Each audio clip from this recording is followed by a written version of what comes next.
Philippine News newscast for September 6 to September 12, 2013. Good day to everyone. Magandang araw po sa inyong lahat and welcome to the website of Philippine News. These are our stories for the day. We'd like to start with the news about the Philippines and the U.S. advance, stating clearly that increased presence is temporary and both sides agree to comply with the country's constitution. The Philippines and the United States have agreed that the increased rotational presence of American troops and equipment in the Philippines military facility will be temporary and comply with the country's constitution, according to the chief government negotiator Pio Lorenzo Batino.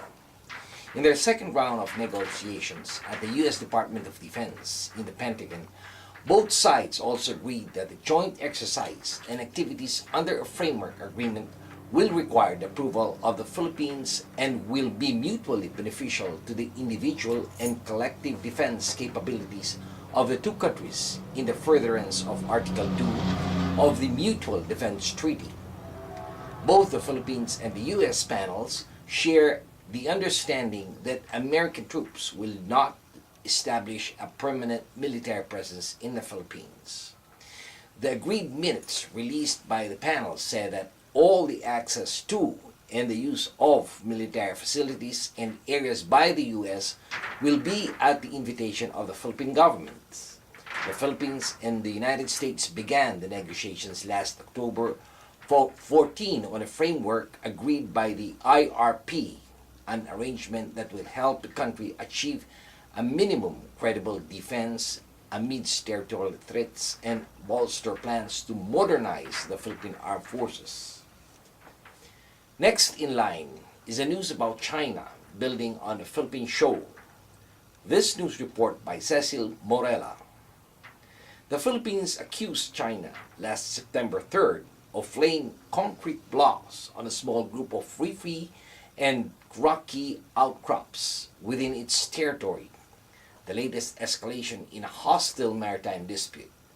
Defense Department spokesman Peter Galvez released to the media an aerial photograph of what he said were about 30 blocks on Scarborough Shoals in the South China Sea. Defense Secretary Voltaire Gasmin briefed members of the parliament about the issue on Tuesday, telling them the concrete blocks were a prelude to construction, according to Galvez. The photograph was taken from a Philippine Navy plane last Saturday, and 3 Chinese Coast Guard vessels were also observed there. Scarborough Shoals, about 135 miles off the main Philippine island of Luzon, which is within the country's internationally recognized exclusive economic zone. China claims most of the South China Sea, including waters closest to the coast of the Philippines and other neighbors. The Philippines angered China last January this year by asking a United Nations tribunal to rule on the validity of the Chinese claims to most of China's sea. China rejects international arbitration, preferring to deal with the issue on a bilateral basis while maintaining it has sole territorial rights. This time we tackle the news about the ex-NABCOR chief, alleges pork givers and names Enrile, Chingoy Estrada, and Revilla. The former head of the National Agribusiness Corporation, or NABCOR, confirmed during a Senate probe last September 5 that 3 senators transferred pork barrel funds to NGOs linked to Janet Lim Napoles, the alleged brains in the 10 billion peso pork barrel scam. Alan Javellana, NABCOR president from 2007 to 2009, identified these lawmakers as Chingoy Estrada, Juan Ponce Enrile, and Bong Revilla. The 3 senators earlier denied involvement in the alleged scam, as well as having close ties with Napoles, currently detained over a serious illegal detention case. Javellana even admitted during the inquiry that he had coffee with Napoles twice at the Discovery Suites in Ortigas to brief her on the corporation's projects. The former NABCOR official, however, said no pork barrel funded projects were discussed during the meeting. He viewed Napoles as only a potential investor. Javellana also said the whistleblower Ben-Hur Lui was well known to him and transacted with his office. Javellana's statement was consistent with the recent Commission on Audit report that stated Revilla, Enrile, and Estrada transferred pork barrel funds coursed through the NABCOR to 3 of Napoles' NGOs.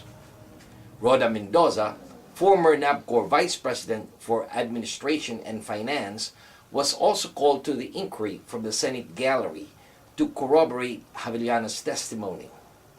Mendoza said that she was very sure that Ben-Hur Lui went to the NABCOR office with endorsements letter from Revilla, Estrada, and Enrile. Aside from the 3 senators, Mendoza also identified 10 members of the House of Representatives who supposedly gave their pork barrel funds to Napoles NGO. These House members were Conrado Estrella III, Edwin Chombian, Rodolfo Plaza, Victor Ortega, Samuel Dangwa, Edgar Valdez, Mark Douglas Cagas, Rizalina Lanete, Arthur Pingoy Jr., and Rodolfo Valencia. And finally, the Philippines says that China asked President Aquino to scrap his visit to China. Philippine President Benigno Aquino has called off his planned visit to China next week at Beijing's request, as China and the Philippines wrangle over maritime disputes. Aquino had announced only last Wednesday that he would make a 12-hour trip to Nanning on September 3rd to attend a trade fair and business conference called the China ASEAN Expo. The president has not decided not to proceed, taking into consideration China's request for the president to visit China at a more conducive time. And this has been your weekly news in review. This news has been brought to you by the premier Filipino-American newspaper right here in the United States, the Philippine News.